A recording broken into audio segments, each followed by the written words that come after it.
Hello and welcome to this exploring session as we continue our look at Lord Mayor's shows.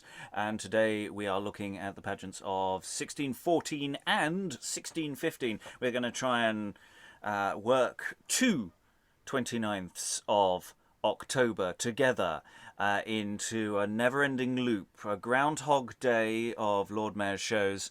If you have been following on the YouTube channel, you will have been able to view our earlier looks at earlier pageants, earlier years, and we are now working chronologically through the pageants as they come to us in these interesting texts that get printed, of which there is so much that can and will be said as we go forward. It's a lovely Monday.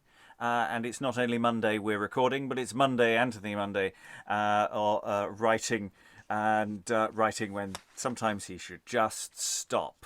We love Monday. That isn't being mean. He's wonderful, but sometimes he's wonderful for just the wrong reasons. So we're going to be digging into this Lord Mayor show. I'll be bringing up onto my screen the rough route that the procession takes. Broadly speaking, we start at the Guildhall, head down to the river, get on boats, wonderful boat things happen, all the way to Westminster, officials swearing in things occur, and then they make their way back up the river, alight for St Paul's, and then the pageants, the main body of the pageant will happen along Cheapside. But there's all sorts of other places where things can happen. There's all sorts of material that these texts throw up, and hopefully we're going to have fun digging into that. We have a lovely team of readers today who are going to be thrown parts in a sort of random fashion to read as we go. So Greg, if you would introduce yourself, please. I am Greg, and I'm based in Berkshire. Liza, if you would introduce yourself, please. Hi, I'm Liza Graham, actor, singer, and Renaissance text coach to actors in London. Angela, if you would introduce yourself, please. Hi there, I'm Angela. I'm a historian based in London. Rachael, if you'd introduce yourself, please. Hi, I'm Rachael, an actor in New Jersey. Eric, say hello. Hi. I'm Eric.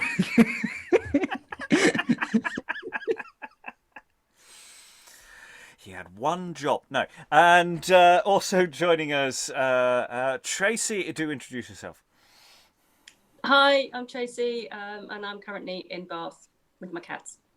And I am your host, Robert Crighton. I will be moving us swiftly through these texts.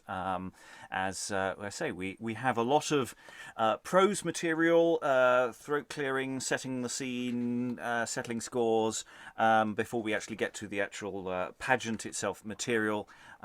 Some of which is clearer than others, and hopefully we're going to try and elucidate what's going on as we go.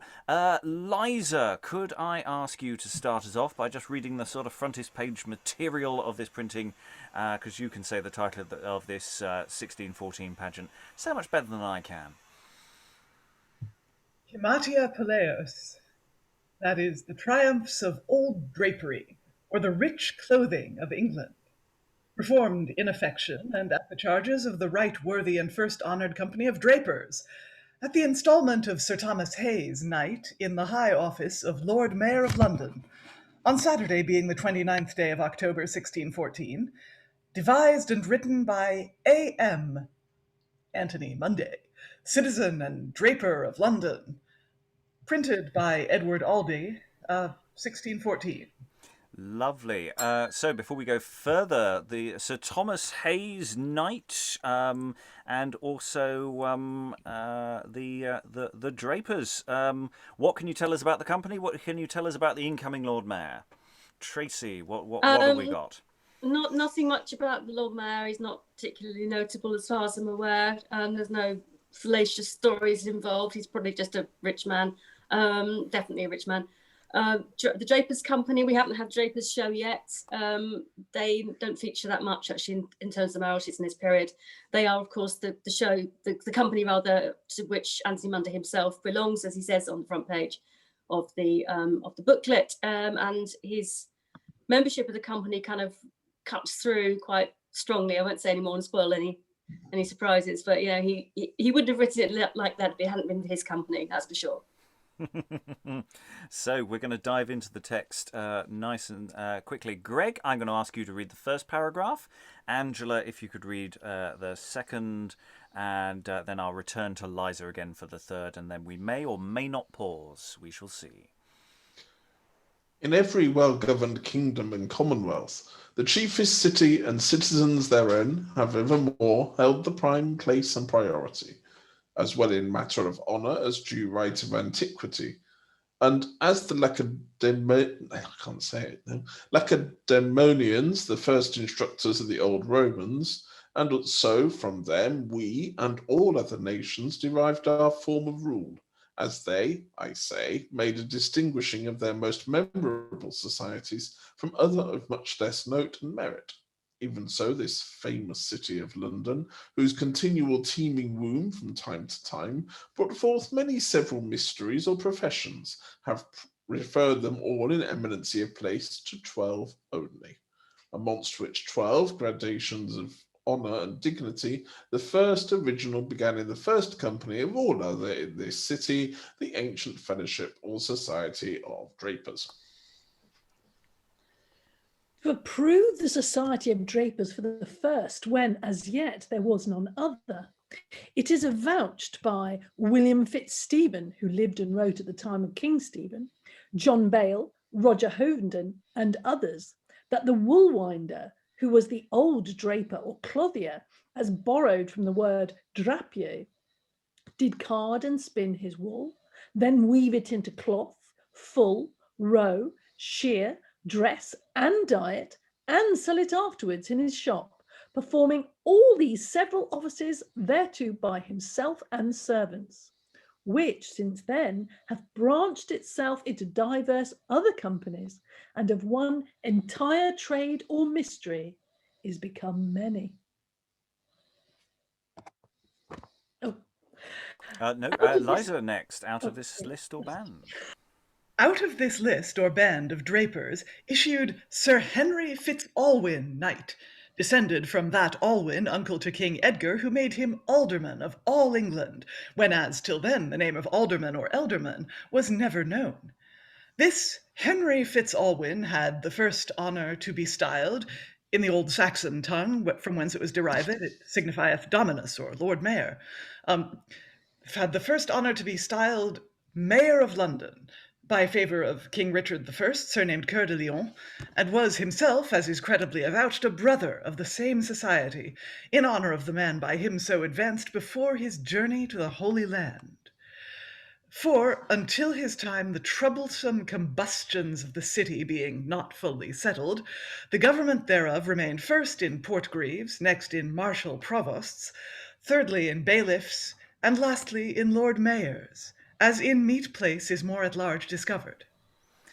Just briefly pause there. So we've got a certain amount of history here. I don't know how accurate that is. It's always lovely to hear the name John Bale. John Bale, always a useful source for many things, as well as if you want to go in and find out ways to be deeply intemperate. But yes, it's. I'm always interested when they're stating, these facts as to how accurate these facts are, and of course Munday has a very strong opinion of his knowledge, I'm sure. Any thoughts before we get deeper into this history of the largely the Drapers here? Well, there's a bit of fake news going on, in as much as there's absolutely no proof that the Drapers were the first of the city's livery companies to be founded. They were certainly one of the earliest, but they weren't necessarily the first. There's a lot of partisan feeling involved in how Munday presents them. We'll say a bit more about Fitz-Alwyn in a moment, I guess. His account of how the various sort of sub-trades were separated off is broadly correct, actually. But the primacy that he claims to the Drapers is exaggerated. definitely. Excellent. Let's take the narrative a little further on. I'll ask Rachael to read the next paragraph and Eric to read the one after. Here, before I pass any further, it may appear as a blemish on mine own brow, because in my book in the worthy company of goldsmiths, I did set down Henry Fitz Alwyn Fitz Leofstan to be a goldsmith, and the first Lord Mayor of London, alleging my authority for the same in the margin of the same book. Out of John Stow, which now I may seem to deny, and affirm the same man to be a draper, to the disgrace of the forenamed company, and mine own deep discredit. What then I did was by warrant of my fore alleged author, who finding Henry Fitz Alwyn Fitz Leofstan to be master or guardian of the king's mint, did therefore set him down to be a goldsmith, which was no error in me to do the like, being there to secured by him, and knowing as then no other proof to the contrary, but having perused more assured authority in the Drapers' Hall, that one not named Henry Fitz Alwyn Fitz Leofstan, but Henry Fitz Alwyn, a brother of the old Drapers, was Lord Mayor of London 24 years and a half by yearly election, and longer had been if he had longer lived, who had also given his dwelling house by London stone to his own free brethren of the Drapers, with an annuity yearly to be paid to the king out of such land as is held by them, and that he lieth in the parish church of Saint Marie Bothau buried, the parish wherein he lived and died, whereas John Stow affirmeth him to be buried in the priory of the Holy Trinity, called Christ's Church, on the right hand within Aldgate, which is now called the Duke's Place. Nay more, Master Clarentius Camden, with the advice of divers other good antiquaries beside, hath under his hand and seal of office confirmed him to be none other than a draper. What more free confession can any man make than of his blind misleading by a blinder guide, in whose behalf dare yet boldly maintain that no such error escaped from him wilfully or willingly, his care and endeavor was so great, but misinformation or incapacity of reading may, as it hath done to many, wrong better men than any that are concerned in this case, yet without any prejudice or dishonest taxation. What offense then made the company of mercers take, who make challenge likewise to the very same man, by mistaking Peter Fitz Alwyn, a mercer indeed, for Henry Fitz Alwyn the old draper, or that of the fishmongers, who deem their worthy Walworth, the first knighted mayor in the field, to be the same man also, and that no man before him was mayor of London?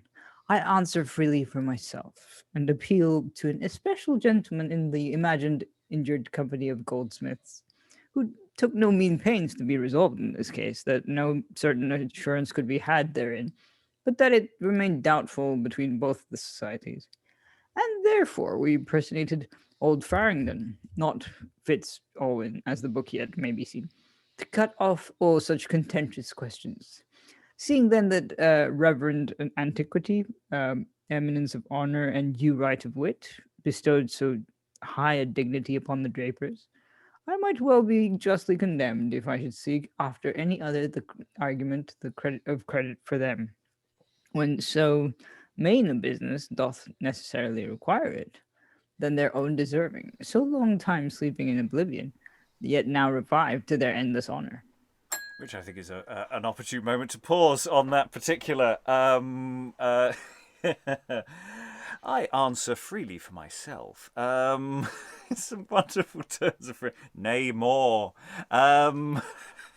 So much to say here. Liza.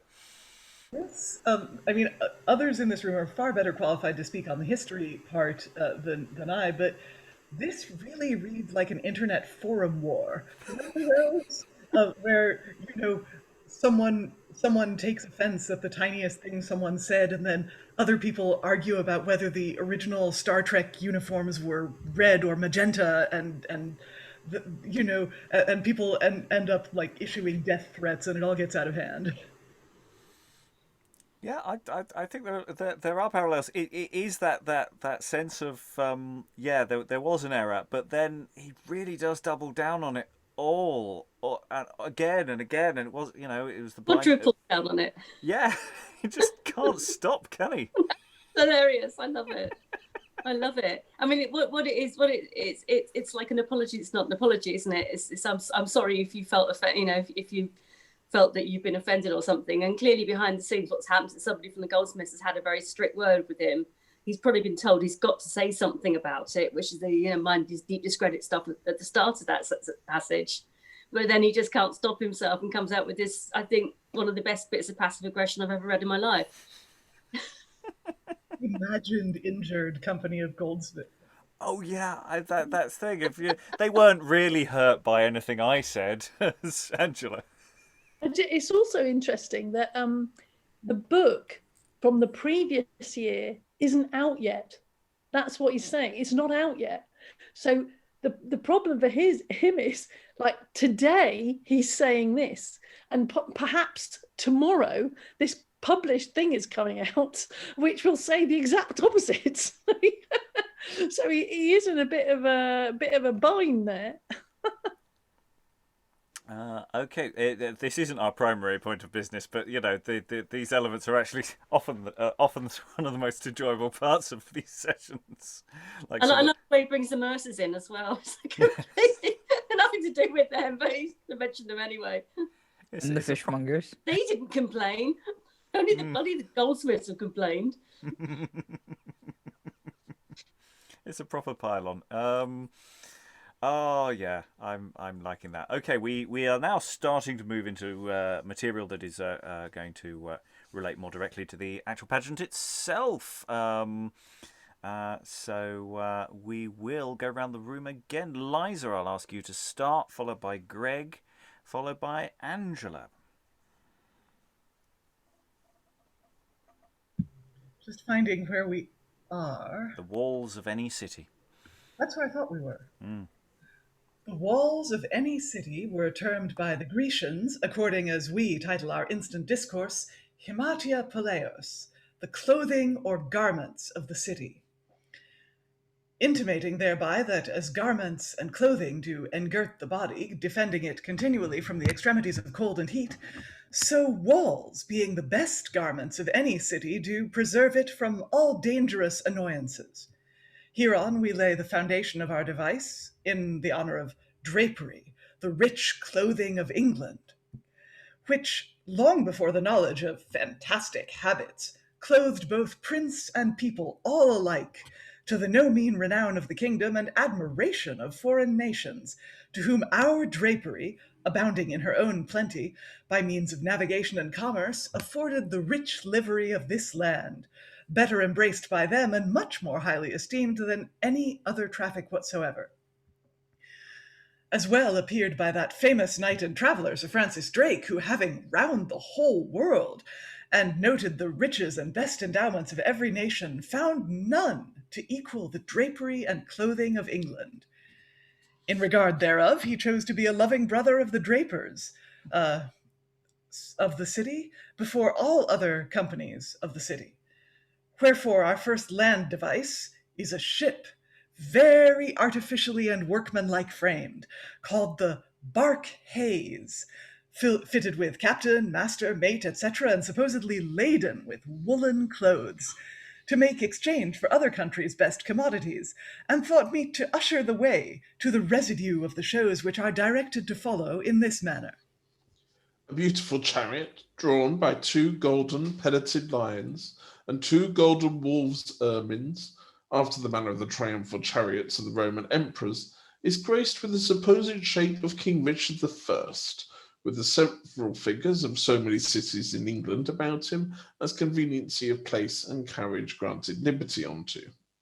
Those cities are deciphered by their escutcheons of arms, and that their best advantage ever ensued by making of woolen cloths for the continual maintenance of England's drapery.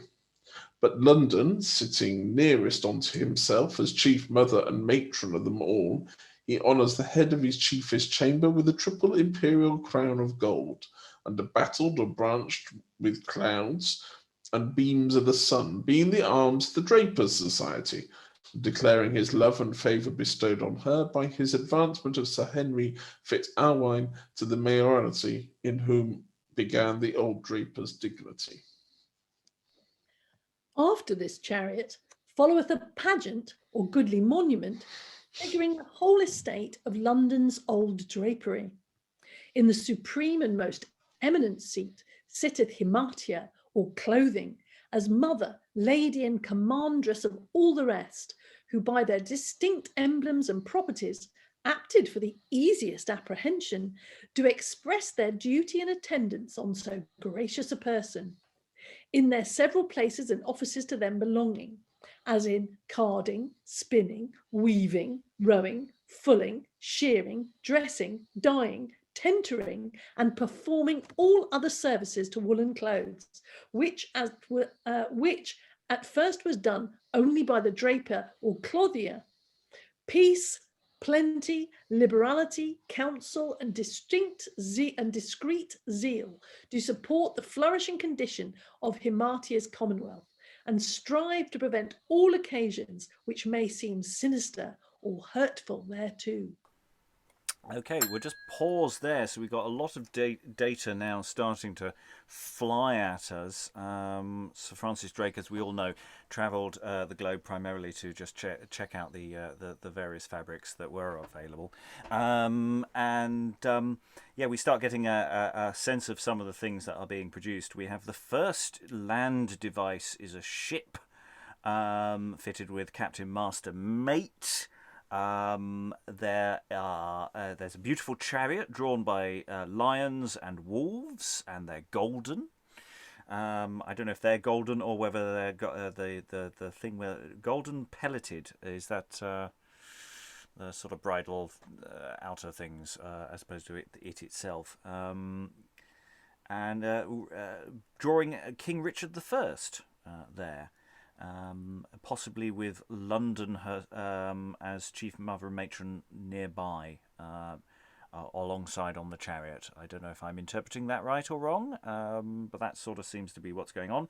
And then we have details of the kind of triangular sort of regimented pageant where you have someone at the top who's of a hierarchy, and then various people lower down the pyramid scheme. Which we've seen in quite a few others.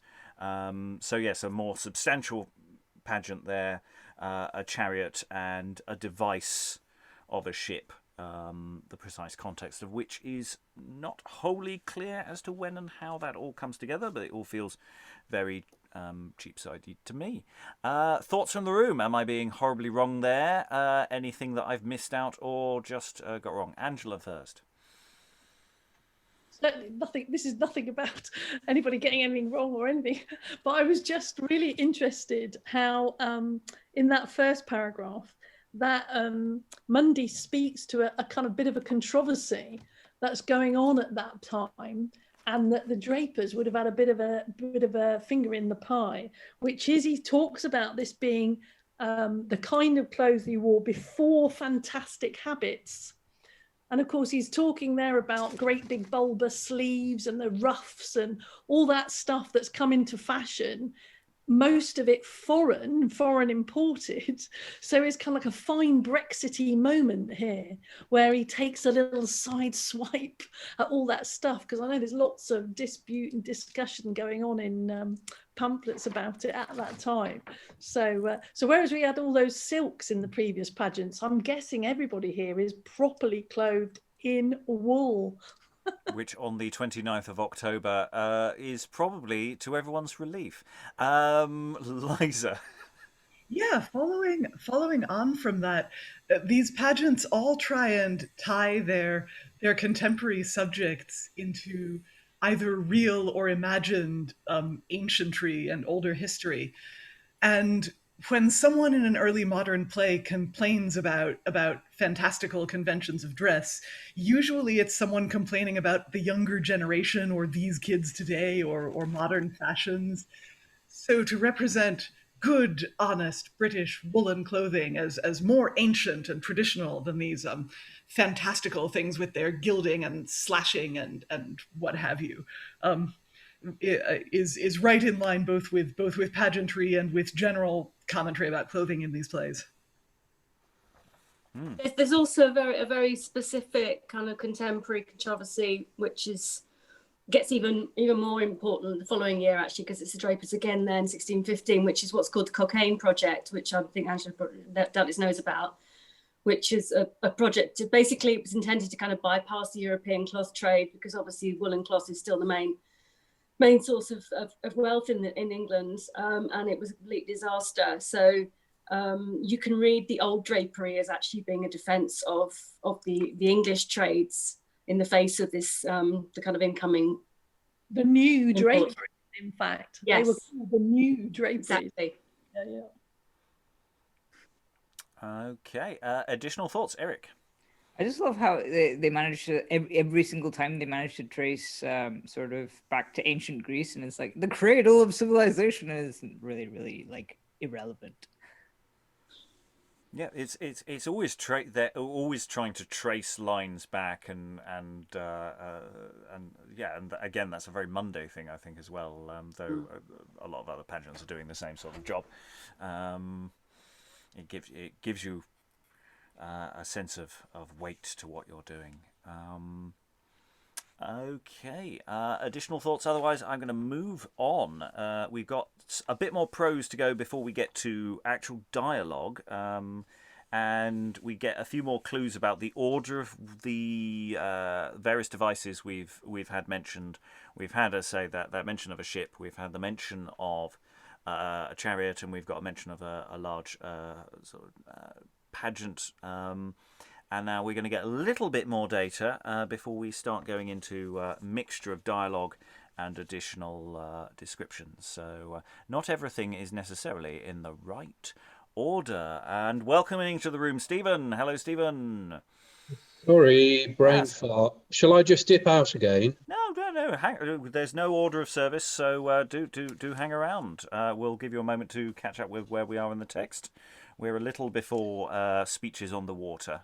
We're still in 1614. So I'll ask... who shall I ask? Rachael, could you read the next bit of prose before we actually get to some dialogue, which I think is also in prose, but it's dialogue rather than description. Our device which we spake of last? Yeah, okay. Our device which we spake last of, and yet is appointed the first in service, serveth both for the water and land.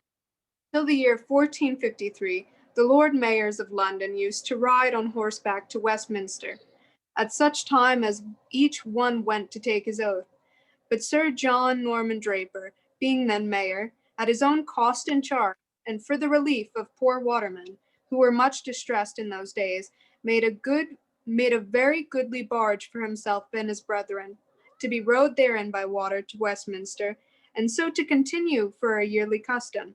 It was a costly barge, and the oars are said to be covered with silver, in memory whereof, and the honest benefit yearly found thereby, the watermen made a pleasant song called, Row thy boat, Norman, this honor beginning likewise in the Draper, and falling out so fitly to help our invention, and a goodly fair barge, made meet for the purpose, attendeth the supposed shadow of Sir John Norman, with the 7 liberal sciences, all attired like graceful ladies, sitting about him, until such time as the Lord Mayor cometh to take water, and then he saluteth him with this speech. So, lots of detail there, but let's hear the speech, John Norman's speech on the water. Liza, if I could ask you to read that speech. Welcome to the water, worthy brother Draper. Imagine me to be the true resemblance of old Sir John Norman, sometime Lord Mayor of this famous city, and the first that devised this water honour, making my barge at mine own proper cost, and rowed with silver oars to Westminster, when, as you know, I then went to take my oath. In regard whereof I was the first mayor that was presented to the barons of the Exchequer. The imaginary shapes of the 7 liberal sciences, each one distinguished by their true character, are placed as my companions in my barge, in memory of the love I ever bear to learning, and no mean bounties by me extended for the maintenance thereof. I joy that invention would make use of my remembrance in this manner, to do any service to so desertful a brother, and to the company of drapers, which I dearly affected. On then, my hearts, and as in these elder days you declared your love to old John Norman, so express somewhat now to delight my honored brother, singing cheerfully, Row thy boat, Norman. And Eric, if you could just read the final paragraph coming up next. You are muted at present. Yeah, I was just looking for the particular. Which being no sooner. Which being no sooner ended, but diverse sweet singing youths belonging to the master that instructeth the young choristers of St. Paul's, being all attired in fair wrought waistcoats and caps belonging also to them, each having a silver oar in his hand, do sing a most sweet ditty of Row thy boat, Norman, and so seem to row up along to Westminster in honour of the Lord Mayor's attendance. And there we'll pause, because that's almost a complete unit of action. So this device, which was mentioned earlier, which seems to be the boat, am I right in that one? It's not quite clear by the way it's actually written out, but it's the only boat we've had so far. With this a speech on the water, so that's presumably the Lord Mayor approaching the water at the beginning of the day, before they actually row along to Westminster. I'll be bringing up my my little image in the moment, but I think that's sort of how it works, or is it the wrong way around? But yeah, we've got lots of little details here. Young choristers of Paul's. They've got in fair wrought waistcoats, caps belonging also to them, each having a silver oar in hand, and we've got a song, "Row thy boat, Norman." I'm assuming that the fact that nobody's waving at me frantically, that nobody has a clue what that song is. I've found a little bit of sheet music on one hurried search. It looks, or at least one version, there's like 2 versions of the words. One goes, "Row thy boat, Norman, heave and ho, rum below." The second is, "Row thy boat, Norman, row to thy leman," leman meaning lover.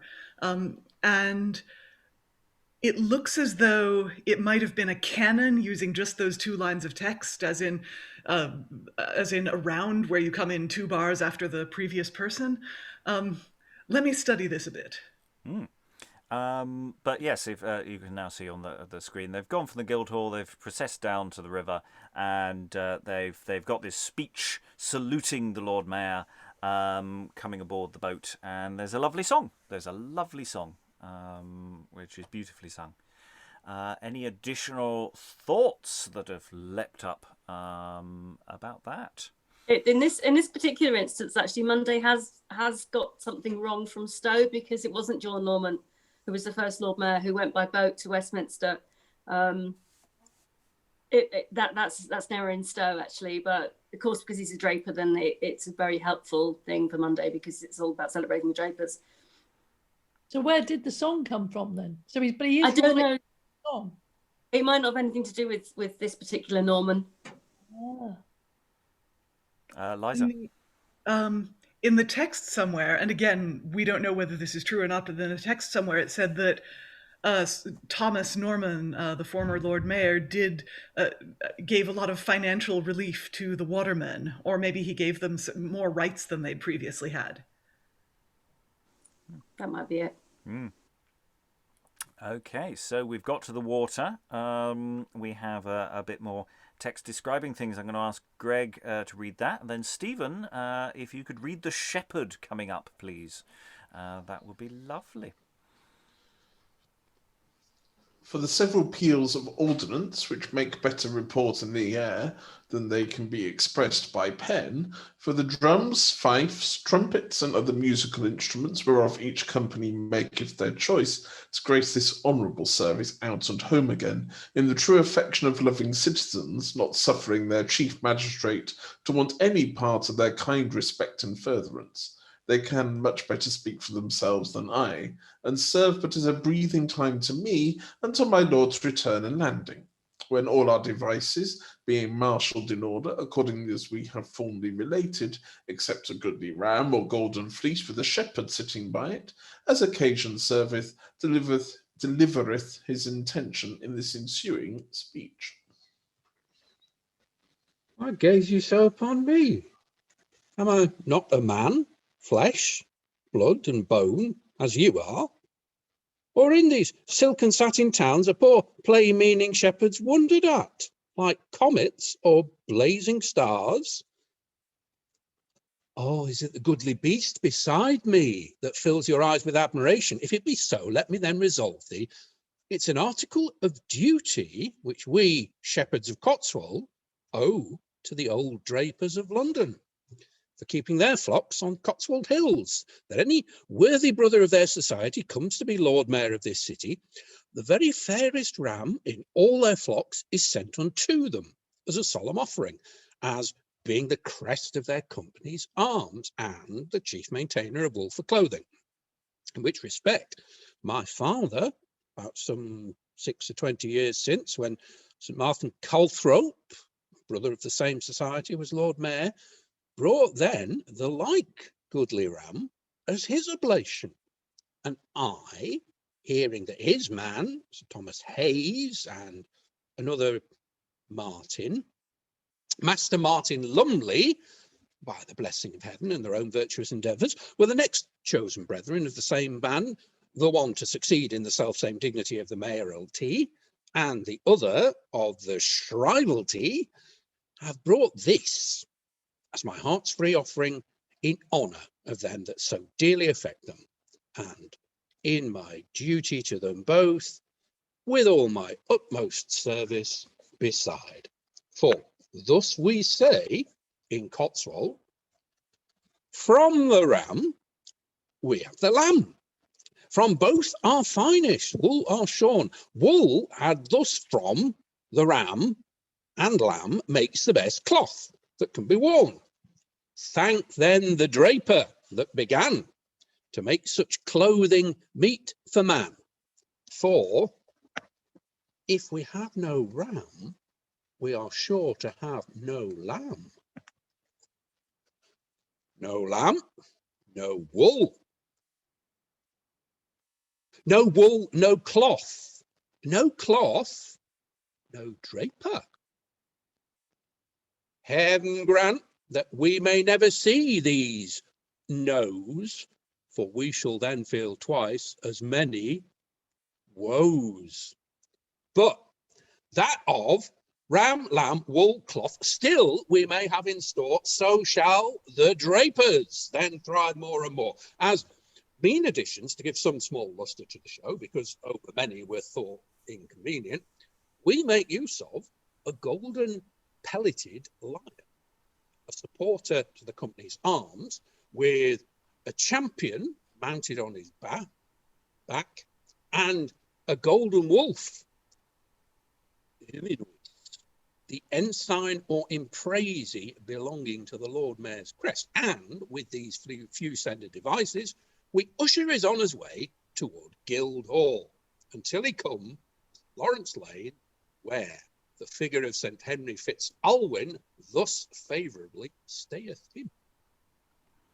And we'll just briefly pause before we get to Fitz-Alwyn. I'm suggesting that that last chunk as mean additions was probably just descriptive prose rather than character. But you know what? It really worked in character. I'm now suddenly not sure. Sort of explaining what's coming ahead. I'm suspecting that after the lengthy peal about about wool and lamb and ram and lamb, that's probably the end of what the shepherd is saying. Oh yeah. But it did weirdly work. I did kind of like it, actually. I've been trying to be charitable now. I'm thinking maybe Munday is such a terrible bit of doggerel that maybe he's just trying to make it sound like a poem a shepherd might recite, rather than just being a really, really, really terrible poem. That's being, as I say, being kind. He's obviously never been anywhere near Cotswold.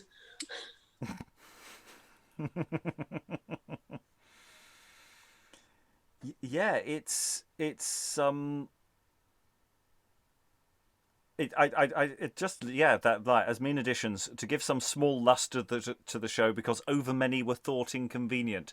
Yes, that's the reason why you don't have too many lions, gold felted lions, etc. It's inconvenient. There's too many in the way. Though we did have a thing last time, actually, where we were talking about the logistics of turning various chariots and riders around. So maybe actually that's a comment about the logistics of how many people you should have in the street. He said, randomly saying words, because it's not always easy, and there are a lot of people about. Any thoughts on the shepherd before we go forward? It's sorry. No, please, Stephen, you are the shepherd, so you go first. Sorry, I've forgotten it all in a week, haven't I? Manners and everything. There's a bit of a divide, isn't there, between that kind of long bit of prose which is explaining who Sir Martin Calthrope is, and the doggerelly bit. So I wonder how that works, because the doggerelly bit works best in character. But if it's just some idiot who's coming up with rotten rhymes, then what's the point? So I mean, what I do. I always try and clown it. I think it works as a clown. Liza. Right, it is a bit sort of dissonant. I think it's the kind of "why are you looking at me" thing. It's a very common trope in a lot of the shows. I think we saw it with the Moors in last week's Triumphs of Truth, didn't we? All these people gazing at us, kind of thing. But I think obviously Munday's just, for whatever reason, decided just to kind of pack it all into the same character, maybe for convenience or some kind of logistical reason. Who knows? But it is a bit of a switch. You're right. Liza, then Angela.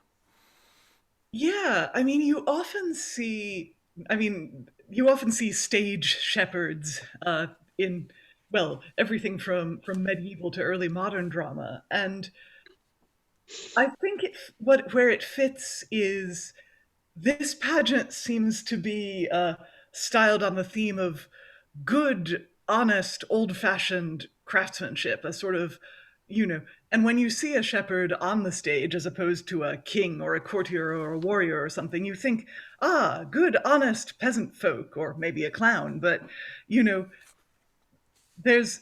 it's like advertising firms did some research, and they discovered that people are more likely to trust a person with a regional accent than a person speaking RP or speaking a London accent, like the East End accent. So this is emphasizing that the drapers, the drapers trade, the wool trade, which brings such prosperity to England, has its roots in good, honest peasant shepherding and craftsmanship, and therefore is not as it has a sort of traditionalist purity, and is not corruptible by these fashionable kids nowadays. Angela. Well, we're saying that it's terrible verse, but I'm wondering if actually that's a song, in which case it doesn't matter about the terrible verse, it's whether it's a nice little song. It kind of runs like a song, doesn't it? There's three little verses, if you see what I mean. The first verse ends after Sean, the second after Warn, and the third after Man. So it might not be so terrible if there's a nice little tune. I'm seeing dancing sheep here. Always good to have playful sheep. We need to move forward. I'll ask Angela if you can read Henry Fitz-Owen speech. It's been teed up. Champion mounted on his back, on various horses and not horses, lions, etc. And so we've come to St. Lawrence Lane, where the figure of St. Henry is thus very favourably stayed. So, Fitz-Owen, please. In times of old antiquity, when men lived long and healthfully, detesting sloth and idleness, which breeds but surfeit and excess, when yea and nay was greatest oath, and men's best wear, good woolen cloth. Yclept England's drapery, more worth than gaudy bravery of silken twine, silver and gold, ne'er known in those blessed days of old. Then lived that grave and worthy man that London's honour first began by title of the mayoralty, a high and famous dignity. Henry Fitzalwine was his name, noble by birth and of much fame, whose substance, though his grave hath kept 400 years where he hath slept, yet is his shadow raised in me to grace this day's solemnity. For he, being first that held the sway of mayor in London, justly may challenge by right priority in honouring his own company with all that sacred poesy can devise, so great to grace so good a man. At first with hearts, hands, and free voice was thought meet in the people's choice to rank in that rich roll of fame, that honoured first the Drapers' name. And worthy brother, here survey those several kinds of London's sway, till royal Richard first in me altered the rule to mayoralty.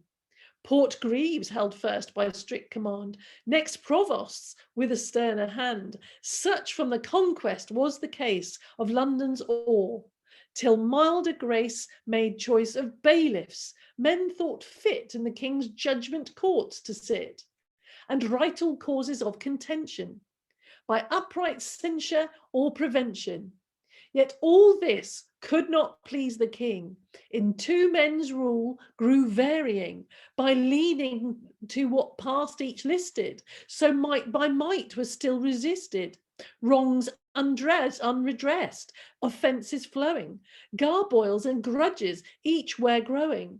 Therefore, as God had given him place solely to rule and judge each case, so would he plant a deputy to figure his authority in the true form of monarchy, than which no better sovereignty, which office being imposed on me by such a gracious majesty, I held it 24 years, yearly elected as appears, until my very dying day. Since when, my lord, I can well say the science of old drapery, our loving kind society, hath yielded many a magistrate, in the self-same degree of state, and time reserveth in his store for the like honour many more. On then before, for we must tend till this day's triumph have full end. So as stated before, that was at St Lawrence Lane, so that's near the Standard. But the text continues, the solemnity of so pompous a feast being finished, and his honour, according to yearly custom, returning towards Paul's. That speech seems to be the end of our recorded entertainments along Cheapside, apart from all the various devices and pageants that we've visually seen. We've now gone to the Guildhall, we've had some food and drink, and then we're heading back to Paul's. With all the former conceits gracefully borne before him, he is mildly solicited for a minute's stay by old Sir John Norman, who in this manner giveth him a reason for it. The speech at the Little Conduit in the afternoon at my lord going to Paul's. Honourable lord and brother, it is imposed on old John Norman briefly to describe these two beautiful devices to ye. In the first, which manifesteth the honour of drapery, your well-judging eye may easily conceive each person by their apt distinguishment. The mother, old Drapery, with her daughters and attendants placed about her, to deliver the draper's true antiquity, and that which he and his only performed is since become the benefit of divers trades or occupations, carding, spinning, weaving, fulling, rowing, shearing, dressing, dyeing, tentering, and what else appertained to woolen cloth, was the ancient draper's sole profession, and the chief honour of this famous kingdom. flourishing thereby in so many happy blessings, and so fortified by peace, plenty, bounty, counsel, and discreet zeal, that all other nations sate and admired thereat.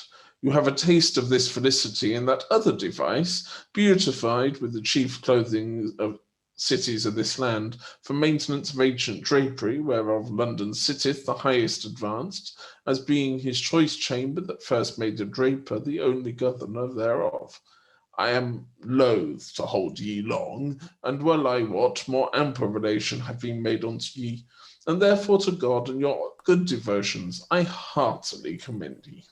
Night folding up bright day in dim mantles of darkness, and those divine ceremonies ended, which wait as henchmen on that day's duty, the stars seem to leave their places in their fixed spheres, and become as so many bright flaming torches to grace our worthy magistrate home, even to his house, as it were, in the malice of black-faced night, and to further the finishing of so solemn a triumph, which ended with this humble farewell given to his honour. So we've gone from St. Paul's now. He's heading home. He's being walked home, and there's a speech delivered to the Lord Mayor at parting.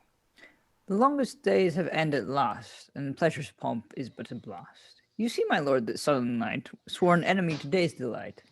For all the pride these tapers make, whispers that we must farewell take. To doubt of your ensuing care, or to advise ye to prepare for envy's storms or soothing smiles that wait on such high place some whiles.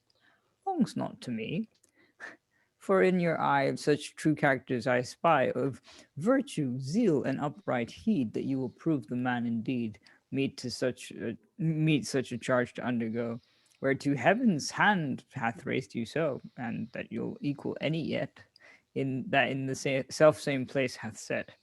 Such is the hope of all that love ye, amongst whom I cannot choose but move ye with their remembrance, that this day have done as much as men well may in honouring this solemnity, the Drapers' worthy company. Their love and bounty hath expressed how with their favours you are blessed. For as their kindness hath not scanted, so hath no needful service wanted. For this day's honour and delight, and so my worthy lord, good night.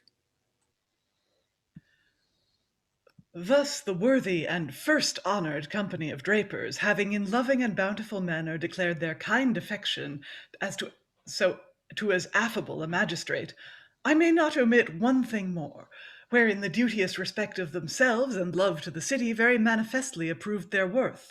For when many solemn meetings have been made in the Guildhall for election of a sheriff by common consent, and as many refusals still happening day by day to the great disquiet of the companies and mighty delay of time, yet when no one would undergo the office and charge, a draper hath done it, worthily and willingly, though no alderman's place as then was void. Witness Master Benedict Barnum, a learned and judicious gentleman who cheerfully undertook the shrievalty in anno 1591. Next, Master Henry J., but a year since, and Master Martin Lumley, now Sheriff of London, all of them loving brethren of the Drapers' Society. To conclude, the several inventions, with all their weaknesses and imperfections, were mine own, so the worth and credit of their performance, if any may wait on so mean a business, belongeth to the exact and skilful painter, Master Rowland Bucket, whose care and diligence and faithful dealing I must needs commend, and should wrong him overmuch, if I did not give him due praise to his merit. Finis. I do love it at the end when we get these additional credits of other people being involved. Yes, Master Roland Bucket. It's pronounced bouquet. Yes, thank you. He was the master of the painter stainers. He was a very important painter in the city. Actually, he wouldn't have come cheap.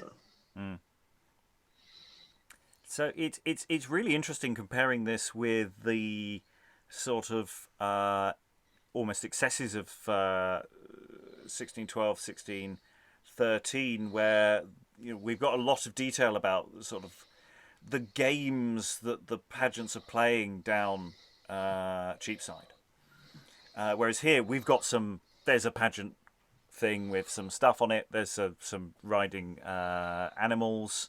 There's a speech here. There's a speech there. And that's about all we've got. That doesn't mean there isn't more, but it doesn't feel like it's the scale of event that we've had with two other different writers. Though of course it does feel very familiar to earlier Munday material, if that makes sense. Or that's my impression. Again, do contradicts me. Liza, I think, and Rachael. So Liza, then Rachael. Okay. Well, this, I was struck by the use of tetrameter couplets, which are, they strike me as going back to Middle English poetry, and to, as part of the general traditionalist vibe of this pageant. The whole thing, the way it's written and the way it's described, the way the layout is described, I don't know. I mean, it reads as though it could have been, and Tracey and Angela can pull me up if I'm wrong, but it reads like a justification for the Drapers company having a smaller budget this year. Very possibly. It's like, but look, we have a sheep. Well, it's simpler. I mean, it's, the complexity, with smoke, fireworks and water cannons and, the kind of, potentially what was going on with the last 2 years. But I like your point about the actual verse structure when it is in verse is that street shouting dialogue. That's dialogue that you can hear from a distance. I like that. Rachael. No, I was just gonna say that I don't know, it just compared with the last one, this one is so much more pared down that it's I don't know, I don't have the history to back it up, but it sounds like things are maybe a little less economically sound, and that turns people a little more conservative, and it seems like, he's calling on more working class people and striking out to the people, whereas before you had so many like kings and things in it, and you had like these huge symbols that were very poetic. It seems like very straightforward into the people. And even like the prose in the last one, I think was more like theatrical and lavish, and this one seems like it sounds like a political campaign, definitely. Like it's like when you're sitting at a college graduation and they have all the different speakers and they're just listing these things to you, and saying how it sounds a little less economically sound is because like it sounds like it's trying to find identity, like that reestablish, these in tap into tradition to reestablish some sort of identity, like with the wool, and tapping into that, what Liza just said with the tetrameter couplets. Yeah, somebody can probably contradict it or give me a thumbs up or thumbs down on the history of what was going on, because I don't know what was happening at this time. No, excellent. We're going to move straight into the following year. And so hold on to any thoughts that you've got there. We're going to stop and start slightly less with this second year because you've gone through the procession route now. Same author, same setup. So there's a lot of repetition potentially as well. So we're going to move through this a little pacier. Liza, once again, I'm going to ask you to do the title page. Then I'll ask Stephen if you could do the first complete paragraph, please. Metropolis Coronata, the Triumphs of Ancient Drapery, or Rich Clothing of England, in a second year's performance.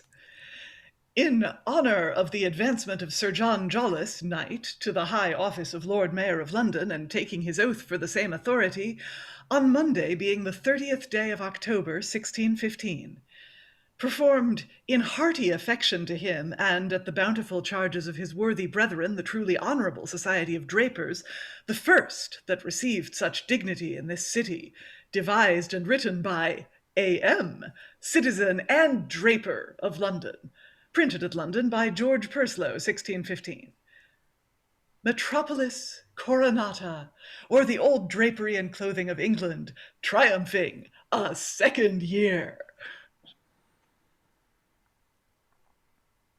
Stephen, you are muted.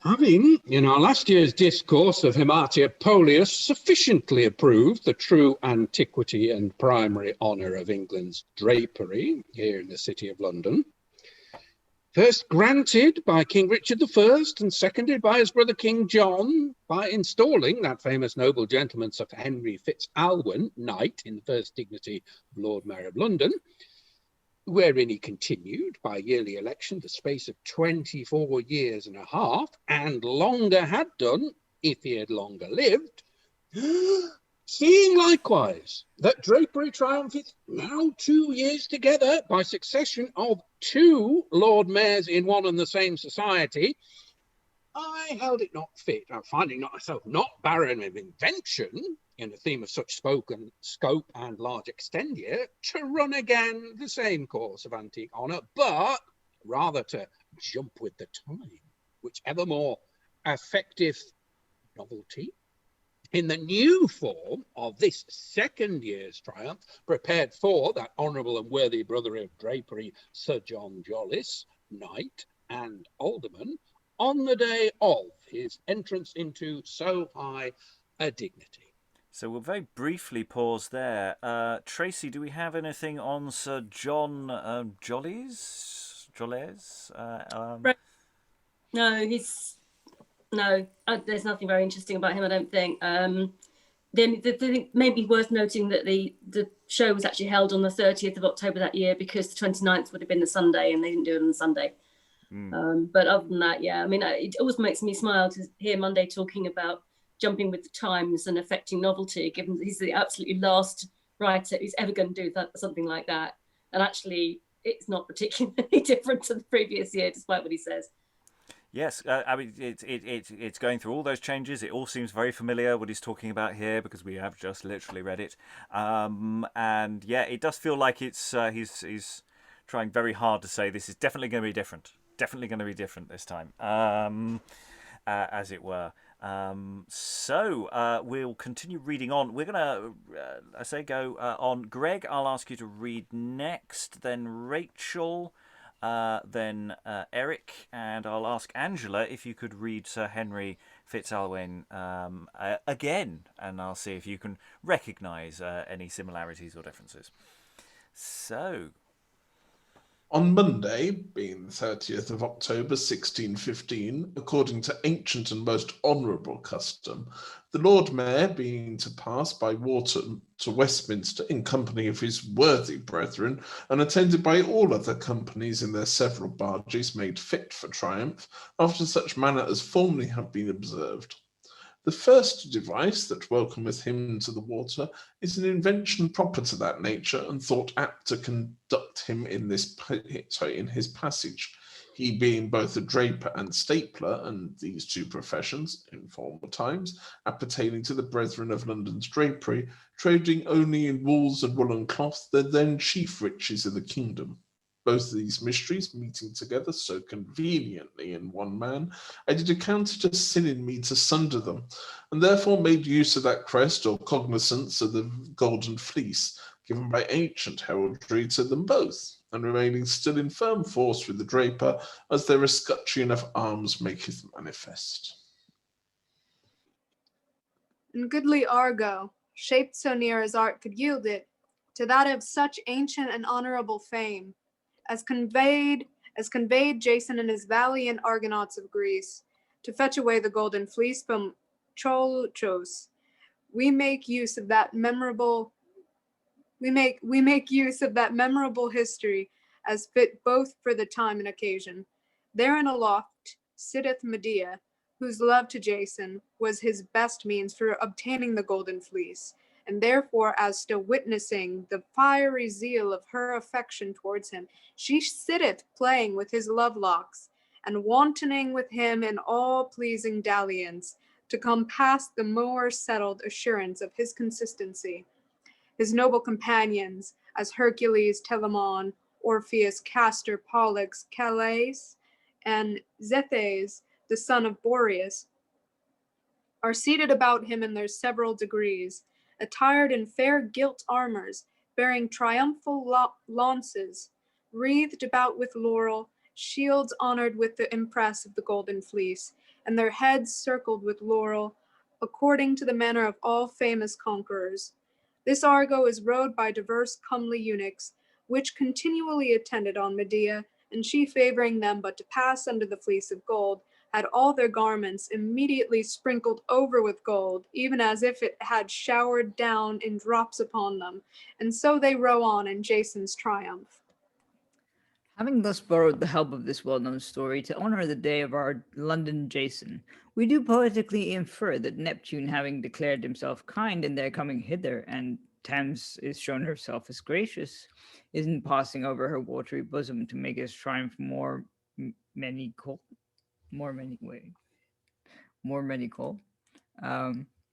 They lent the assistance of their sea chariot, wherein they used to sport themselves on their watery regiment, it being shaped like to a whale, or the huge leviathan of the sea.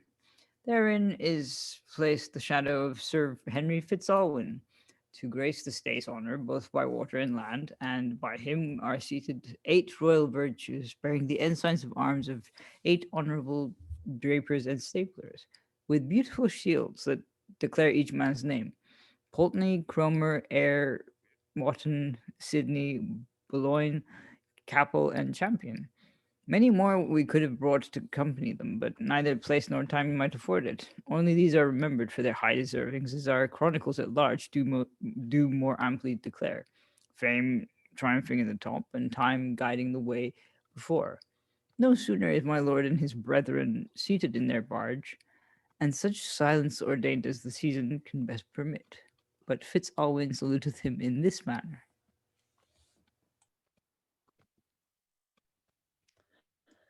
It is now a complete year since, in the borrowed shape I bear of old Fitzalwyn, I was raised from rest. On that day's triumph fully was expressed the honour due by grave antiquity, then given to London's drapery by Royal Richard, who in me first styled the name of mayoralty, which I held 24 years, as in good records may appear. In all this time, my labouring soul, not quitted from the high control of divine poesy, hath waited still upon her great commanding will. By information that another of mine own band, a draper brother, was to succeed in dignity of London's famous mayoralty, this was a motive of such might that made me hover day and night to honour this solemnity with whatsoever remains in me. 2 drapers to succeed each other? I, being their first advanced brother, to both must my affection prove of cordial and sincerest love. Then, sir, as I am taught to know ye, so do these goodly ensigns show ye draper and stapler. So was I, and both but one society in those grave times when woolen cloth served best for king and subject both. The draper and the stapler then, I tell ye, were right worthy men, and did more needy souls maintain than I fear will be seen again. But times must have their revolution, and each their several execution. But pass we then, and come to say what honours now do crown this day. The Golden Fleece being the crest of ancient drapery, we digest the story of the Golden Fleece, fetched by the Argonauts of Greece from Chalkos in resemblance here, where Jason and those Greeks appear, which in that travail did partake, both for his love and honour's sake. Medea's powerful charms prevailed, and all those dreadful monsters quailed that kept the fleece in their protection, which then was won by her direction by way of moral application. Your honour may make some relation unto yourself out of this story. You are our Jason, London's glory, now going to fetch that fleece of fame that ever must renown to your name, an oath of faith and fealty unto his sacred majesty that makes you his great deputy or image of authority. No monsters dare confront your way. Imagine then, as good well you may, that all this fair and goodly fleet do in mere love on purpose meet, like to those Argonauts of Greece, that then fetched home their golden fleece to tend the Argo where you ride, behind, before, on every side, with all applauding melody that best this day may dignify. Neptune and gracious Thamesis, to honour such a day as this, have sent out of their watery store their own sea chariot, which before they ne'er would part with. But as now their sacred deities allow our use thereof, which we employ, to make more full this day of joy. 8 royal virtues take the pain, 8 honoured ensigns to sustain, of 8 Lord Mayors, as you may see, described by their heraldry, drapers and staplers brethren kind, leaving rare monuments behind of their affection to this city, for the poor's good whom they did pity. Pulteney, Cromer, Ayr, Wootton, Sidney, Bullen, Capel, Champion, time checks me that I may not tell their several deeds, nor fits it well in serious business to delay. On then, a God's name, let's away. This speech being ended, the companies witnessing their joy for his taking water, and the same further confirmed by a gallant peal of ordnance. Yes, put your earplugs in, people.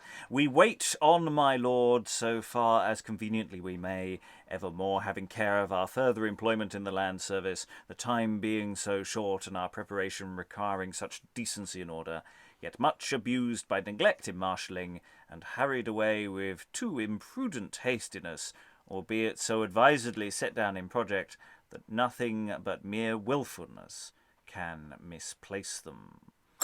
So we'll just pause there before we sort of head on. So this is all sort of heading off to Westminster material. This is getting on the boat and being introduced. We've got the bit of that we've got a boat, presumably a refurbished boat from last time. We've got a pageant set up with a whale. Which again probably later on gets moved, and intimations that things get reused across the day in different ways as well. So, which is not unknown. We had that last time and the time before as well. So yeah, thoughts about this speech? What's any repetitions from Fitz Owens there? Were you feeling very much on sense, on point with him? Well, yeah, but I mean, he sort of like gets through the bit about her 24 years and all that stuff because we're all so bored of that now. I did feel that there was kind of like let's get this over and done with. But actually, he says more to the mayor than he did last year. So he kind of like seems to remember the mayor better, whereas last year he kind of like just left that bit out. If anything, I feel that this one's slightly fuller in this. It's a bit more like the Goldsmiths one in that respect. It does its duty in talking to the mayor himself. But I don't know. I think that's because there's a better opportunity here, because they're seated in the barge and such silence obtained as the season can best permit. The major cues to set off all the cannon, etc., and guns and music, etc., hasn't happened yet or has paused. So whereas the other one was on Cheapside, and I think the idea of trying to get that location quiet might be optimistic. So I wonder if there's a slightly better chance of hearing. Rachael. No, I was just gonna say that I don't know, it sounds like this one's just dropped like any pretense of like, you know, the common man. Like this is a what do you call it? A politician for the common man. It sounds so much more like the Drapers are a powerful guild now, or like maybe that they've given some money to his campaign or his office, even though I know he's appointed by King Richard. I don't know. It sounds more lavish than last year, but less lavish than the year before. It's more lavish than 1614, less lavish than the 1613. Yes, so any additional thoughts before we return to the land? We've gone off by boat to Westminster, we've come back again, and the next leg of the text may be from getting off the water. It may actually just sort of leap largely to working their way along Cheapside. I haven't read ahead, so I don't know. So let's find out. I'll ask Liza to read the first paragraph, then Greg, then Eric, and I'll ask Stephen to do the speech of time in the afternoon. The shows appointed for service on the land. First, a fair and beautiful ship, styled by the Lord Mayor's name and called the Joel, appearing lately to be returned from trafficking wool and cloth with other remote countries, ushereth the way for her worthy owner's service, and is well governed by her captain, master, mate, etc., Neptune, etc. Neptune, who hath been auspicious to all her adventures, and Tmesis, by bringing her always safely within her own bounds, being mounted in triumphal manner, the one on a pelleted lion, the supporter to the Drapers' arms, and the other on a seahorse, belonging to the Lord Mayor's armoury, do both with their presence approve this day's delighting. Then followeth a goodly ram, or golden fleece, the honoured crest, as already hath been said, to drapers and staplers, having on each side a housewifely virgin sitting, seriously employed in carding and spinning wool for cloth, the very best commodity that ever this kingdom yielded. The Argo succeedeth this fleece or ram, according to our former description, and then, instead of Neptune's whale on the water, cometh another sea device termed the chariot of man's life, answerable in all respects to time's relation thereof, as also that other monument of London and her 12 daughters, at this time employing Metropolis Coronata, the king's chief city and chamber, most desertfully crowned as being the ancient mother of the whole land, and first receiving honour by the triple imperial crowns of drapery. After all these shows, thus ordered in their appointed places, followeth another device of huntsmen, all clad in green, with their bows, arrows, and bugles, and a new slain deer carried among them. It savoureth of Earl Robert de la Hude, sometime the noble Earl of Huntingdon, and son-in-law, by marriage, to old Fitzalwine, raised by the Muses, all commanding power, to honour this triumph with his father. During the time of his outlawed life in the forest of merry Sherwood, and elsewhere, while the cruel oppression of a most unnatural, covetous brother hung heavy upon him, Gilbert de la Hude, Lord Abbot of Crystal Abbey, who had all or most of his lands in mortgage, he was commonly called Robin Hood, and had a gallant company of men, outlawed in the like manner, that followed his downcast fortunes and honoured him as their lord and master, as little John Scathlock, Much the miller's son, Right-hitting Brand, Friar Tuck, and many more, in which condition of life we make instant use of him, part of his brave bowmen, fitted with bows and arrows of the like strength and length as good records deliver testimony, were then used by them in the killing of deer. Now, because after my lord's landing, protraction of time necessarily required to be avoided in regard of the lords of his majesty's most honourable privy council and other great personages invited guests to this solemn feast. Such speeches as should have been spoken to him by the way were referred, until his honours return to St. Paul's in the afternoon. And then another man of no mean sufficiency, both for knowledge and exquisite use for action, who had in the morning guided and directed Neptune's whale made in the form of a triumphal chariot on the water, and held the same office in the other chariot upon the land of man's life. Near to the little conduit in Cheapside, he delivereth this brief speech, importing a narration of the other devices to the Lord Mayor in the manner following. Speech of time in the afternoon of the Lord Mayor's going to Paul's. Honourable Lord, time hath nothing else to tell you, but the brief meaning of these several inventions. The water devices have already sufficiently spoken themselves. This ship, bearing your own name and called the Joel, trafficking England's drapery with other countries, as by the godly ram or Golden Fleece of England appeareth, where two housewifely virgins sit, carding and spinning, is, after many happy voyages, returned to honour the day of her worthy owner, being safely brought home by Neptune and Temesis, who, mounted on a lion and seahorse, vouchsafe your attendance on your triumph. Instead of that sea chariot which waited on the Argo in the morning, they bring another, graced with the same royal virtues and ensign of arms belonging to these honourable drapers. On the top is placed a sphere or globe, intimating the world, created for the use of man, and such expensive time as is allotted him. Supported by the four elements, water, earth, air, and fire, as their figures and emblems do aptly declare.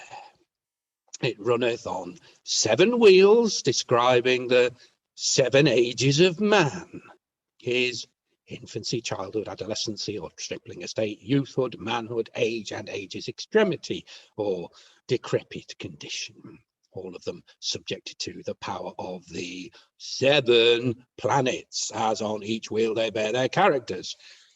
It's drawn by 2 lions and 2 horses of the sea, figuring what swift motion hastened on the minutes, hours, months, and years of our frailty, and the whole frame or body guided by time as coachman to the life of man.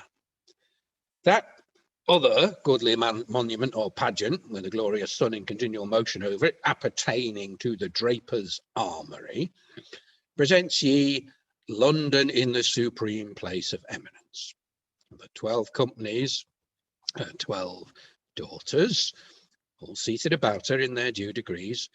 Only drapery is nearest to her, as being the first and chiefest honoured society before all others, as supports London's flourishing happiness and continuance of the same in true tranquillity. For goodly mounts, as strongly defensive bulwarks, are raised about her, bearing emblems of these 4 especial qualities which make any commonwealth truly happy: learned religion, military discipline, navigation, and homebred husbandry. For thus, my lord, I truly understand no greater cross can hap to any land than lack of scholars, soldiers, sailors, husbandmen. Long may we have them all. Time says, amen. And we'll just pause there. So that's basically covered the whole of that run along Cheapside. There's all sorts of things. We've got Return of a Seahorse. We haven't seen them for a couple of years. We've got all sorts of fish-based stuff, and then randomly Robin Hood. So we've got some more Robin Hood action to come. That speech of time is very much the end of the afternoon, so that's after they've all gone off to eat at the Guildhall, etc. And so that's effectively the close of most play, probably for most people witnessing these things. Any other pageants remaining on the street might be after this speech, I don't know, thinking of knocking off while they set up the final bit of business that we are about to get to. Thoughts from the room about some of those speeches and some of that business. I have to say there was so much business there that I kind of lost track. Well, he's very grumbly about the fact they've had to change the order of proceedings because of these esteemed visitors getting in the way and interfering with things. As slightly earlier on, he was complaining quite tactlessly about, I think they were complaining about porters, indecently hastening about and all that kind of thing. And, it was all very good in my head and you lot spoiled it for me. Yeah, I mean, I don't know, the Robin Hood thing is kind of interesting because he does allude to an actor who he kind of gives special prominence to. So there might have been some kind of correspondence between a stage performance and what's happening on the streets. I don't know. Obviously, it's quite a few years after his Huntington plays, which were the late 90s, but there might be something there. Angela. Well, I'm kind of puzzled that not only does he lob in Robin Hood and sort of tentatively makes him a relative of the new Lord Mayor, but that he also lobs in the seven ages of man, which don't appear to have any particular relevance to anything that's happening here. So is that something that had also appeared in some of his work? Because you just get this impression that he's gone down to the store cupboard in the wardrobe and he's had a look at what there is in there and he said, right, we'll have one of them and one of them and one of them, and then just fetch them all out. It's just such a jumble. Well, yeah, I mean, it's that speech of time, importing a narration of the other devices. So it looks like that's some. Maybe that there's a certain cobbled togetherness to it, that, that's circumstance, and that's part of his grumbling from earlier. Because, maybe it was supposed to be tidier, and, things went wrong. Emergency rewrite. Read it off the page, mate. Read it off the page. New pages. It looks like I'm always interested in these events, these one-off events as when things don't go right. And if you get little hints of things having to be changed or moved around relatively last minute, what's the difference between intention and actual execution? Any additional thoughts before we go to the last leg? Angela? I'm sorry, me again, but it also struck me, like earlier, now I can't remember if it was the first one or this one, but he talked about everything being easy of apprehension. So the suggestion being that it would be good for children, good for anyone who wants to understand things. They're easy to understand. And it strikes me that Robin Hood and the Seven Ages of Man, which is part of the best known, textbook for kids, right across the whole of Europe, that these are classic things that children know all about. So so it's just suddenly striking me that this might also be something to do. I mean, is there a sudden outpouring of children at the festival that year? I don't know. Well, there's always a slight worry about comprehensibility. So if you're working on themes that people half know, then half your battle's won, just in terms of being able to be heard. So it might be either that or that's just a turn of phrase that he's just thrown in. Eric?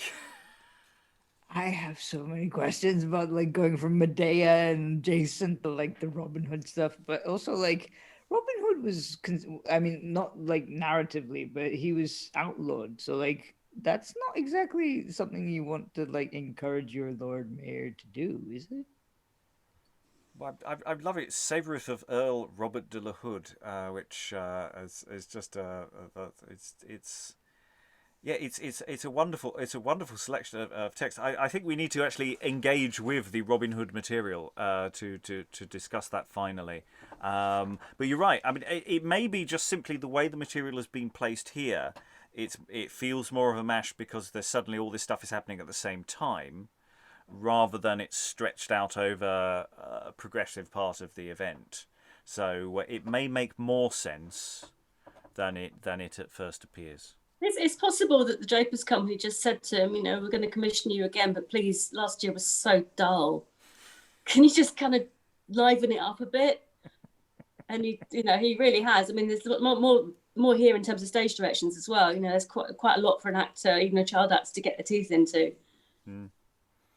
And yeah, there's just, we've got a whale, we've got a boat, we've got there's considerably more things than last year when he was saying, that he was sort of making excuses about not having so many things. Liza. Well, it's possible that they have more money this year. I mean, last year they might have had to fight a court case, or there might have been, I don't know, a general strike of carders and weavers or something.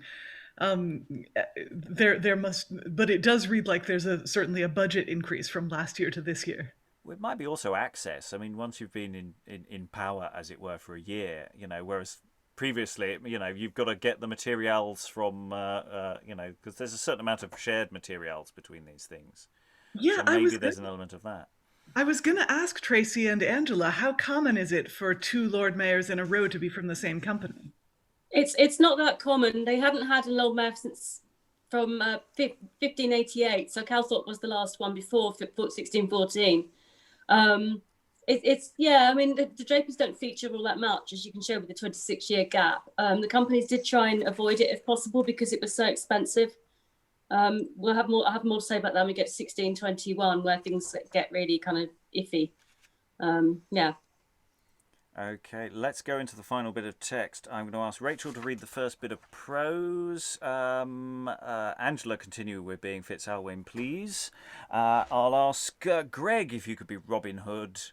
And Stephen, if you could be the Friar. And Liza, if you could read the song at the end. That'd be lovely.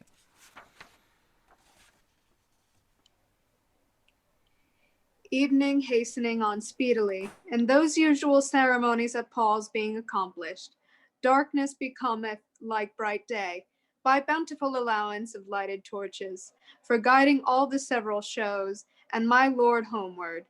The way being somewhat long, the order of march appeared the more excellent and commendable, even as if it had been a royal masque prepared for the marriage of an immortal deity. As in the like nature, we hold the Lord Mayor to be this day solemnly married to London's supreme dignity, by representing the awful authority of sovereign majesty. No sooner cometh he to his own gate, but there are supposed Sir Henry Fitz-Alwyn, on behalf of the honourable company of Drapers, who made no spare of their bounty for full performance of this day's solemn honour, speaketh this ensuing speech. Fitz-Alwyn's speech to the Lord Mayor at night. Now, honoured Lord, since day is done, and you to your own house are come, with all delight that we can make ye, methinks we should not yet forsake thee, but that strict time will have it so, and parts us whether we will or no. All then, my lord, that I shall say is that your honour would well weigh your worthy-minded brethren's love, who have in firm affection strove, how best they might renown this day in honouring you. And I dare say that never men did more desire to stretch their love and bounty higher than they have done, and could afford for such a worthy-minded lord, which they by me humbly commend, still at your service. So I end. Afterward, as occasion best presenteth itself, when the heat of all other employments are calmly overpast, Earl Robin Hood with Friar Tuck and his other brave huntsmen, attending now at last to discharge their duty to my lord, which the busy turmoil of the whole day could not before afford. They show themselves to him in this order, and Earl Robin thus speaketh. The speech spoken by Earl Robert de la Hood, commonly called a Robin Hood. Since graves may not their dead contain, nor in their peaceful sleeps remain, but triumphs and great shows must use them, and we unable to refuse them, it joys me that Earl Robert Hood, fetched in from the forest of Mary Sherwood, with these my yeomen tight and tall, brave huntsmen and good archers, all must in this jovial day partake, prepared for your honour's sake. No sooner was I raised from rest, and of my former state possessed, as while I lived. But being alone, and of my yeomen seeing not one, I with my bugle gave a call, made all the woods to ring withal. Immediately came Little John, and Scathlock followed him anon, with much the honest miller's son. And ere aught else could be done, the frolic friar came tripping in, his heart upon a merry pin. Master, quoth he, in yonder brake a steer is hid for Marion's sake. Bid Scathlock, John, or honest Brand, that have the happy hitting hand, shoot right and have him, and see my lord the deed performed with the word. For Robin and his bowman hold, religiously did ever hold, not empty-handed to be seen, were it but at feasting on a green. Much more then, when so high a day calls our attendance, all we may is all too little. 'Tis your grace to wink at weakness in this case. So fearing to be overlong, end all with our old hunting song. Well, good master, ere they sing, favour me to move one thing. A boon for Friar Tuck, who begs it with a lowly duck. What is it, friar? Since we are thus raised from our rest in honour of this famous feast, and for his sake that may command, next to my master, heart and hand of me and all these good yeomen, ere we return to ground again, seeing jolly Christmas draw so near, when as our service may appear of much more merit than as now, which doth no larger scope allow, then that which is already done, your love, my lord, so much hath won upon the friar and his compeers, as we could wish to live whole years to yield you pleasure and delight, be it by day and be it by night. For we have choice delights in store. Command them, and I crave no more. You hear, my lord, the friar's motion out of mere love and pure devotion. You see beside that all my men, for any season where or when, second his suit. May it please you then not to dislike his kind request, Earl Robin frankly doth protest. We all strive to do our best when any occasion shall require the offer of our merry friar. For such a worthy-minded lord, Robin Hood seals it with his word. Thanks, my dear Dominie, and to you, noble hominy.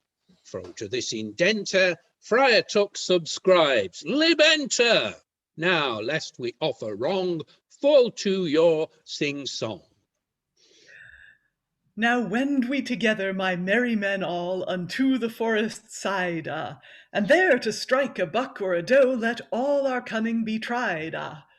Then go we merrily, merrily on to the greenwood to take up our stand, where we will lie in wait for our game, with our bent bows all in our hand. What life is there like to Robin Hood? It is so pleasant a thing. In merry Sherwood he spends his days as pleasantly as a king. No man may compare with Robin Hood, Scathlock, and John. Their like was never, nor never will be, if in case that they were gone. They will not away from merry Sherwood in any place else to dwell, for there is neither city nor town that likes them half so well. Our lives are wholly given to hunt and haunt the merry green wood, where our best service is daily spent for our master, Robin Hood. I, I do love an at the end of a line in a jolly bouncing merry song in the greenwood to the greenwood people. Turns up all the time. We have done on the podcast some of the earlier folk. Short folk plays on Robin Hood, and they're really rather fun, and they all do the same thing. The only thing that is slightly disappointing here is the absence of dialogue about having a fight, because that's basically the entire purpose of Robin Hood. He comes on, appears, and a fight starts. That's the entire function of what's going on there. So yeah, I love that little grumble, that little bit of a grumble. To discharge their duty to my lord, which the busy turmoil of the whole day could not before afford. So it's that thing. This isn't quite the order of service that we had in mind. So yeah. Thoughts from the room as on that closing, as well as also as we start moving into final thoughts about these two events side by side. Rachael. No, I was just going to say two things. The honorable company of drapers who made no spare of their bounty, I think maybe the year before they were criticized for being a little too cheap with these ceremonies, especially after the goldsmith the goldsmiths had their time to show all their wonderful things. And then maybe the bringing up of Robin Hood is like, and the yeomen, maybe that's bringing it back again to just regular people who don't have a lot of money, and showing that their mayor is for bringing things down to people who don't have as much. Other thoughts in the room? Robin Hood, or just the plays? The pageants overall. Stephen. Is it just me, or does Robin Hood just not fit at all? If we've got sort of celebration of civic virtues to end with a song going, "Cities are shit," and a company which is built on kind of orderly regulation of people's labour. To have to end with a song going, "We just sit around drinking." I don't understand it. I mean, I know we've read it all the way through, but I don't know. Did I just miss something? No, I asked the question earlier. Maybe it will make more sense, now that we've gone through everything. And I'm leaning towards no. It's just Robin Hood's popular and it's fun, and that's the thing. Eric. Well, I was just looking up Sir John Joel's biography on Google, because it's the most reliable resource is Wikipedia, of course, and it says that he was Sheriff of London before this. So and he was the dedicatee as a sheriff of a poem at some point. So maybe that's like a sort of reference to, like, please don't be too strict with us if you're the Sheriff of Nottingham kind of thing. I don't know. They were to get to Lord Mayor, you had to be sheriff first. So yeah, I think with Robin, it is completely random. There's nothing else in the whole canon of civic pageantry like this. The only thing I can think is perhaps it just wasn't staged, actually, and but Munday insisted on it going into the book because it's very tentative, isn't it? As occasion best presented itself, when opportunity arises, we will have this little playlet of Robin Hood. It is quite bizarre. Angela might know more about the song. No, well, what I can tell you is that doesn't get printed as a broadside ballad. I checked them all before I gave it, just so that but obviously there are a lot of broadside ballads that are Robin. I mean, he is incredibly, he's a total hero. He's a real hero. However, one of the things that does seem to happen in those last speeches, at least this is what I read, I'm not, is that they're basically, so Friar Tuck is saying, well, look, Christmas is coming, you could have us for longer if you liked. And then essentially this is an advert for this company. And didn't you say that Anthony Munday's just set up his company, his own company? So is this whole thing basically Anthony Munday at the end saying, and by the way, we are available for bookings? The whole thing seems to be just saying that at the end, we're really great, and here's a song, we're dead popular. So that all it really is an advert. this year's panto. Um, Well, yeah, and in that sense that Robin Hood functions in that way, it's really interesting. That sense of it's not part of the official event, that it got bumped, and it maybe got bumped. That's an excuse that there was other things going on, and it's just no, it doesn't really fit, and that maybe they just sort of leap out at the Lord Mayor at the end of the day when he's quite worse for wear, and that's as close to it being official as it gets, as being part of the event. I don't know about the idea of it being effectively an advert. I don't know. I have no data on that myself at this time. We are a little ahead of my curve of knowledge. It's an interesting suggestion, because Christmas obviously was a period when people would have had entertainers. So yeah, maybe. I mean, this show, this particular aspect of this show, I think foregrounds professional actors in a way that a lot of them don't. There is something going on there. I don't know what it is, unfortunately. Okay, Eric. When they were reading about Christmas and stuff, I was just thinking of the mask that we did with all the kids, and then like the show that wasn't put together, basically, yeah, which was quite hilarious. And it sort of doesn't really gel with any of it, does it? It just sort of, I mean, it would be fun to sort of go, yeah, well, that is totally exactly what's going on, but it doesn't.